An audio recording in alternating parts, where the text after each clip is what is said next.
নমস্কার বন্ধুরা, আবার একবার আপনাদের সঙ্গে আমি অসীম চক্রবর্তী। আজ মানব জীবনের করতলে মঙ্গল রেখা অর্থাৎ লাইন অফ মার্স নিয়ে আলোচনা। মঙ্গল রেখা মঙ্গলের নিচু পর্বত থেকে উত্থিত হয়ে আয়ুরেখার প্রায় পাশ দিয়ে ব্যাপ্ত হয়ে থাকে। মঙ্গল রেখাকে আয়ুরেখার সহায়ক রেখাও হিসাবে বিবেচনা করা হয়। আসুন চিত্রে 1 নম্বর দেখি। আয়ুরেখার একেবারে পাশ দিয়ে মঙ্গল রেখাটি সঞ্চারিত হলেও শুক্র পর্বতস্থ অন্যান্য প্রভাব রেখাদির সঙ্গে মঙ্গল রেখার বিশেষ পার্থক্য লক্ষ্য করা যায়।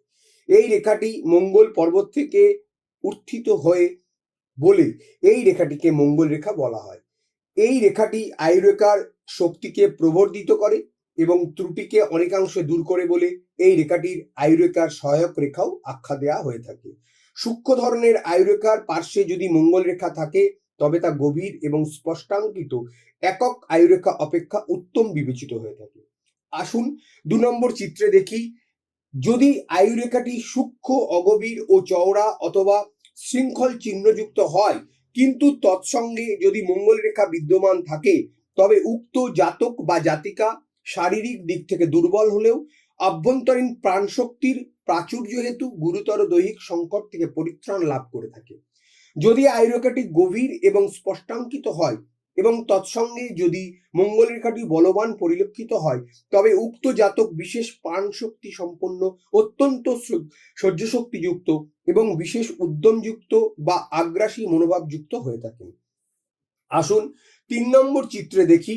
যদি মঙ্গল রেখাটি আয়ুরেখার সমান দৈর্ঘ্যযুক্ত হয় তবে উক্ত জাতক বা জাতিকার সমগ্র জীবনব্যাপী এই অতিরিক্ত প্রাণ প্রাচুর্য বিদ্যমান থাকে।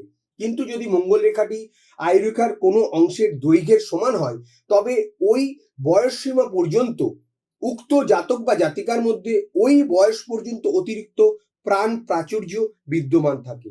আসুন 4 নম্বর চিত্রে দেখি।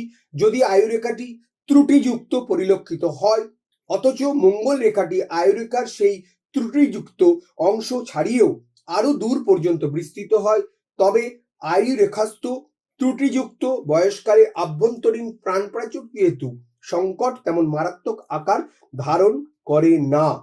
আসুন 5 নম্বর চিত্রে দেখি। যদি মঙ্গল রেখা থেকে ঊর্ধ্বগামী রেখাদি নির্গত হয়ে আয়ুরেখাকে কর্তন করে উচ্চ অগ্রসর হয় তবে উক্ত জাতক জীবনে উন্নতি লাভ করে থাকে। আসুন 6 নম্বর চিত্রে দেখি। যদি মঙ্গল রেখা থেকে এক বা একাধিক রেখা নির্গত হয়, শিরোরেখার সঙ্গে মিলিত হয় তবে মঙ্গল রেখাস্থিত অতিরিক্ত প্রাণ প্রাচুর্যের বেশ কিছু অংশ শিরোরেখায় সঞ্চারিত হওয়ার ফলে উক্ত জাতক বিশেষভাবে শক্তির অধিকারী হবেন। এক্ষেত্রে মঙ্গল রেখা থেকে বেশ কিছু শিরোরেখায় সঞ্চারিত হওয়ার ফলে উক্ত জাতকের পক্ষে অসাধারণ মানসিক শক্তির অধিকারী হওয়া স্বাভাবিক। আজ এই পর্যন্ত বন্ধুরা। আবার পরের দিন আমরা আলোচনা করব মঙ্গল রেখার পরবর্তী অংশ। বিশদে 9153306727 নম্বরে যোগাযোগ করুন। নমস্কার।